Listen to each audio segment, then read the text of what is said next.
வணக்கம் மக்களே, நாம இந்த ஆரோக்கியமான பதிவில் சீத்தாப்பழத்தினுடைய மருத்துவமைகளை பற்றி தான் பார்க்க போகிறோம். பழங்கள்லே தனிப்பட்ட மனமும் சுவையும் கொண்டது சீத்தாப்பழம். பார்க்கறதுக்கு என்னதான் வெளியே கரடுமுரடாக இருந்தாலும் சீத்தாப்பழத்துடைய உள்ள இருக்கக்கூடிய வெள்ளை நிற சதைப்பகுதி ரொம்பவே இனிப்பானது. அது எந்த அளவுக்கு இனிப்பாக இருக்கோ அந்த அளவுக்கு ஆரோக்கிய நன்மைகளையும் கொண்டிருக்கு. சீத்தாப்பழம் நம்மளுடைய ரத்தத்தை விருத்தி செய்யும். ரத்த சோகை என்று சொல்லக்கூடிய அந்த அனீமியா பிரச்சனையை குணப்படுத்தும். சீத்தாப்பழத்தில் குளுக்கோஸ் கணிசமான அளவில் இருக்கிறதால உடல் சோர்வை நமக்கு அகற்றி சுறுசுறுப்பை ஒரு எனர்ஜியை சீத்தாப்பழம் நமக்கு ஏற்படுத்தும். நினைவாற்றலை அதிகரிக்கக்கூடிய தன்மை சீத்தாப்பழத்துக்கு உண்டுங்க மக்களே. ஸோ இது போல நிறைய மருத்துவ நன்மைகள் சீத்தாப்பழத்துக்கு இருக்கு. அதுவும் சீத்தாப்பழம் ஒரு சீசனில் மட்டுமே கிடைக்கக்கூடிய பழம். அதை அந்த சீசனில் நம்ம சாப்பிடாம விட்டுட்டோம்னா நிறைய மருத்துவ நன்மைகள் நம்ம மிஸ் பண்ணிடுவோம். ஸோ சீத்தாப்பழத்தில் இருக்கக்கூடிய மருத்துவ நன்மைகள் என்னென்ன அப்படின்றத பற்றி நம்ம விரிவாக தெரிஞ்சுக்குவோம். அதை பற்றி பார்க்கறதுக்கு முன்னாடி இந்த வீடியோக்கு மட்டும் ஒரு லைக் கொடுத்துட்டு அந்த தகவலை உங்களுக்கு தெரிஞ்சவங்களுக்கும் ஷேர் பண்ணிடுங்க.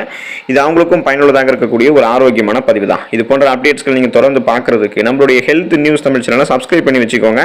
பக்கத்தில் இருக்கக்கூடிய பெல் பட்டனையும் கிளிக் பண்ணி ஆல் அப்படின்ற ஆப்ஷனையும் மறக்காம செட் பண்ணி வச்சுக்கிட்டீங்க அப்படின்னா நான் போடக்கூடிய எல்லா அப்டேட்ஸும் உங்களுக்கு நோட்டிஃபிகேஷன் அடிக்கடி வந்து சேரும். சரி வாங்க மக்களே, இப்போ வீடியோக்குள்ள போயிடலாம். ரத்த அழுத்தம் என்று சொல்லக்கூடிய பிபி, அந்த பிளட் பிரஷரை நீங்க கியூர் பண்ணிக்கிறதுக்கு சீத்தாப்பழத்தை எடுத்துக்கலாம். சீத்தாப்பழத்தில் அதிக அளவு பொட்டாசியம் மற்றும் மெக்னீசியம் இருக்கு. இது ரத்த அழுத்தத்தை கட்டுக்குள்ள வைக்கிறதுக்கு இந்த சீத்தாப்பழத்தில் இருக்கக்கூடிய பொட்டாசியம் மெக்னீசியம் ரெண்டு சத்துக்களுமே உதவிகரமாக இருக்கும். ரத்த நாளங்களினுடைய விரிவாக்கத்தை இந்த சத்துக்கள் ஊக்குவிக்கிறது. இதனால ரத்த அழுத்தம் உங்களுக்கு சீராக இருக்கும். இதய நோய் மற்றும் பக்கவாதத்தினுடைய அபாயத்தை இதன் மூலமாக உங்களுக்கு நீங்க குறைச்சிக்கலாம். ஆய்வில் அதிகமாக மெக்னீசியம் உட்கொள்ளக்கூடிய நபர்களுக்கு ரத்த அழுத்தம் வருவதற்கான ஆபத்து குறைவாக இருக்கும் அப்படின்றத கண்டுபிடிச்சிருக்காங்க.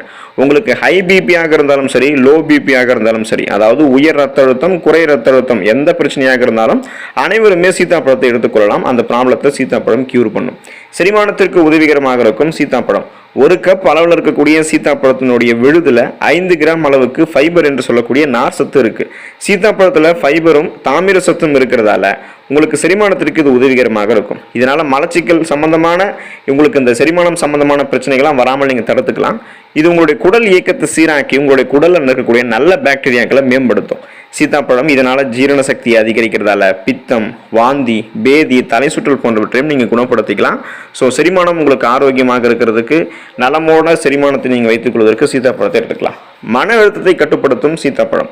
சீத்தாப்பழம் உங்களுடைய ஸ்ட்ரெஸ் டென்ஷனை ரிலீஃப் பண்ணும். சீத்தாப்பழம் மன அழுத்தத்தை கட்டுப்படுத்தக்கூடிய ஆற்றலை கொண்டது. மனநிலையை சீராக்க உதவக்கூடிய செரட்டோனின் மற்றும் டோபமைன் போன்ற ஹார்மோன்கள் சுரப்பதற்கு விட்டமின் B6 முக்கிய பங்கு வகிக்குது. ஸோ இந்த விட்டமின் B6 சீத்தாப்பழத்தில் இருக்கு. இந்த விட்டமின் தான் உங்களுடைய மனநிலை கோளாறுகளுக்கெல்லாம் உதவிகரமாக இருக்கும். இந்த விட்டமின் B6 அப்படின்றது உங்களுடைய மன அழுத்தத்தை குறைக்க செய்யும். இது குறித்து ஆய்வு ஒன்று பண்ணியிருக்காங்க. அந்த ஆய்வில் என்ன கண்டுபிடிச்சிருக்காங்கன்னா, விட்டமின் B6 யாருக்கு குறைவாக இருக்கோ அவங்களுக்கு வந்து பார்த்தீங்கன்னா அவங்களுடைய ஸ்ட்ரெஸ் டென்ஷன், அந்த மனச்சோர்வு இன்னும் டபுள் மடங்கு ஆகிடும் அப்படின்றத கண்டுபிடிச்சிருக்காங்க. ஸோ அப்போ இந்த விட்டமின் B6 அதிகரிக்கணும்னா நீங்கள் சீத்தாப்பழத்தை எடுத்துக்கொள்ளும் போது ஸ்ட்ரெஸ் டென்ஷன்லாம் எல்லாமே நீங்கள் ரிலீஃப் பார்க்கலாம். இதுக்கு நீங்கள் சீத்தாப்பழம் தொடர்ந்து எடுத்துக்கொள்ளும் போது விட்டமின் B6 உங்களுக்கு கிடைக்கும். உடல் எடையை ஆரோக்கியமான முறையில் சைடு எஃபெக்ட் இல்லாமல் அதிகரிக்கிறதுக்கு சீத்தாப்பழத்தை எடுத்துக்கலாம். உடல் எடையை அதிகரிக்க வேண்டும் அப்படின்னு நினைக்கிறவங்க உடல் எடையை எப்படியெல்லாம் குறைக்கலாமோ அதே போல் ஆரோக்கியமாக எப்படியெல்லாம் உடல் எடையை அதிகரிக்கணும் அப்படின்றது தான் பார்க்கணும். இல்லைன்னா உங்களுடைய உடலில் அதிக கொழுப்புகள் சேர்ந்துடும் வாய்ப்பு அதிகமாக இருக்குது. அப்படி ஆகாமல் ஆரோக்கியமாக உங்களுடைய உடல் எடையை அதிகரிக்க வேணும் அப்படின்னா உங்களுக்கு சீத்தாப்பழம் ஒரு பெஸ்ட் ஃபுட்டாக இருக்கும். இதில் அதிக ஊட்டச்சத்துக்கள் இருக்குது, சரியான அளவு கார்போஹைட்ரேட்டுகள் இருக்குது மற்றும் புரோட்டீன்ஸ் அதாவது புரதங்களாலும் சீத்தாப்பழம் நிரம்பி இருக்குது. சீத்தாப்பழத்தை நீங்கள் அப்படியே சாப்பிட்டாலும் உங்களுடைய உடல் எடை ஆரோக்கியமான முறையில் அதிகரிக்கும். சீத்தாப்பழத்தோட நீங்கள் தேன் கலந்து சாப்பிடுவதன் மூலம் ஆரோக்கியமான முறையில் இன்னும் உங்களுடைய உடல் எடையை அதிகரிச்சிக்கலாம். சைடு எஃபெக்ட் இல்லாமல் அதிகரிச்சிக்கலாம். ஆஸ்துமாவிற்கு ஒரு நல்ல தீர்வாக இருக்கு சீத்தாப்பழம். சீத்தாப்பழம் விட்டமின் B6 கொண்டு இருக்கு. இது மூச்சு குழாய் அழற்சியை எதிர்த்து போராடுவதற்கு உதவிகரமாக இருக்கு. ஆஸ்துமாவை தடுக்க உதவிகரமாக இருக்கு. நுரையீரல் தொடர்பான சிக்கல் இருப்பவங்களுக்கு சீத்தாப்பழம் நன்மை தரும். விட்டமின் C என்னும் உயிர் சத்து சீத்தாப்பழத்தில் இருக்கிறதால சளி பிடிக்குமோ என்று நீங்க சீத்தாப்பழத்தை சாப்பிடும் போது பயப்பட வேணாம். இது சளியை போக்கிவிடும். சீத்தாப்பழத்தை குளிர் மற்றும் அந்த குளிர் காய்ச்சல் இருக்கக்கூடிய சமயங்களில் நீங்க எடுத்துக்கொள்ளும் போது அந்த ப்ராப்ளத்தெல்லாம் கியூர் பண்ணிக்கலாம். ஆஸ்துமா, காச நோய் கொண்டிருப்பவர்கள்லாம் தொடர்ந்து சீத்தாப்பழத்தை சாப்பிடும்போது நல்ல பலன் கிடைக்கும். அந்த ப்ராப்ளத்திலிருந்து விடுபட்டலாம். எலும்புகளுக்கு பலம் தரக்கூடியது, குறிப்பாக பெண்களுக்கு ஏற்ற ஒரு பழம் சீத்தாப்பழம். சீத்தாப்பழம் உடலுக்கு ஸ்ட்ராங், அந்த வலிமையை கொடுக்கிறதுக்கு உதவிகரமாக இருக்கும். இதயத்திற்கு பலம் கொடுக்கும் சீத்தாப்பழம். கால்சியம் சத்து சீத்தாப்பழத்தில் நிறைந்திருக்கிறதால எலும்பு, பற்கள் உங்களுக்கு பலமடையும். தசைப்பிடிப்பு இருப்பவர்கள்லாம் சீத்தாப்பழம் எடுத்துக்கொள்வதன் மூலம் தசைகள் வலிமையடையும். பெண்களுக்கு ஏற்ற ஒரு பழம் இந்த சீத்தாப்பழம் அப்படின்னு சொல்லலாம். இது வந்து அவங்களுடைய கரு உறுதலை மேம்படுத்தும். பொதுவாகவே அனைவருக்குமே சீத்தாப்பழம் சோர்வு உணர்வை குறைக்கும், எரிச்சலை குறைக்கக்கூடிய தன்மை கொண்டது.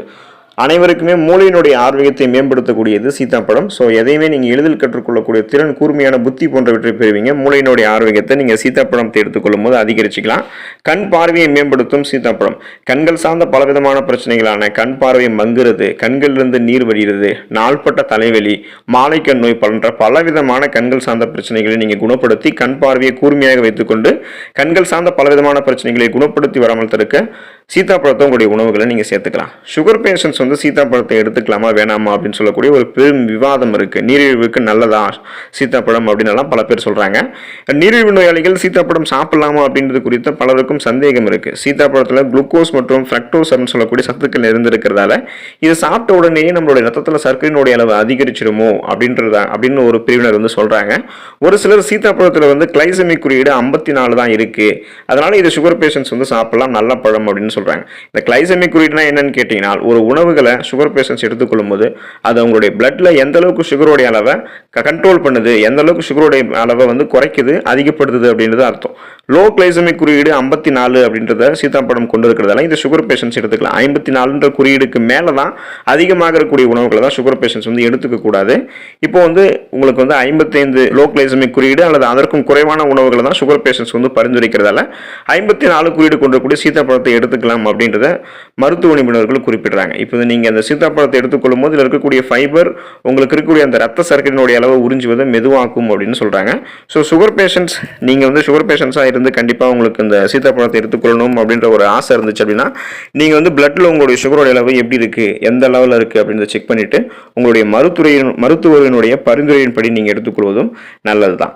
பழங்கள் அப்படின்னாலே ஆப்பிள், ஆரஞ்சு, மாதுளை, வாழை போன்றவைகள் தான் நம்மளுடைய நினைவுக்கு வரும். சீசன் பழங்கள் அப்படின்னாலே அந்தந்த நேரத்துக்கு மட்டும் தான் நமக்கு ஞாபகம் வரும். ஆனால் சில பழங்களை மட்டுமே நம்ம எதிர்நோக்க தொடங்குவோம் சீசன் டைமில் மட்டும். அதுபோல் வந்து பார்த்தீங்கன்னா ஒரு பழங்களில் தனிப்பட்ட சுவையும் மனமும் கொண்டது தான் சீத்தாப்பழம். சீத்தாப்பழத்தினுடைய அந்த பழம் மட்டும் கிடையாது, தோல், விதை, இலை, மரப்பட்டை என எல்லாமே மருத்துவ குணங்களை கொண்டது தான். சீத்தாப்பழம் குளுக்கோஸ், சுக்ரோஸ் அப்படின்னு சொல்லக்கூடிய இது இரண்டையும் கொண்டு இருக்கிறதால நமக்கு ஆற்றலை தருது. சீத்தாப்பழத்தில் விட்டமின் சி என்னும் உயிர் சத்து, vitamin B complex, vitamin A, fibre என்று சொல்லக்கூடிய நார் சத்து, மெக்னீசியம், கால்சியம், பொட்டாசியம், இரும்பு சத்து எல்லாம் கொண்டு இருக்கு.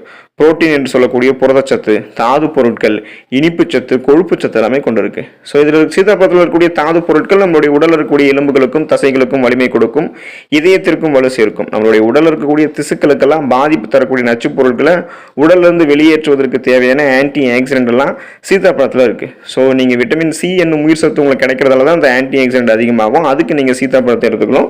சமைத்த உணவு காட்டிலும் பழங்களில் நிறைவாக விட்டமின் சி என்னும் உயிர் சத்து இருக்கிறது. ஸோ அதனால நீங்கள் சீத்தாப்பழத்தை எடுத்துக்கிட்டீங்க அப்படின்னா உங்களுக்கு இருக்கக்கூடிய பலவிதமான பிரச்சனையை நீங்கள் குணப்படுத்திக்கலாம். சீசனாக புதுசாக அட்டாக் ஆகக்கூடிய தொற்று நோய்களையுமே நீங்கள் வராமல் தடுத்துக்கலாம். காரணம் உங்களுடைய நோய் எதிர்ப்பு சக்தி, அந்த இம்யூன் பவர் உங்களுக்கு அதிகமாயிடும்.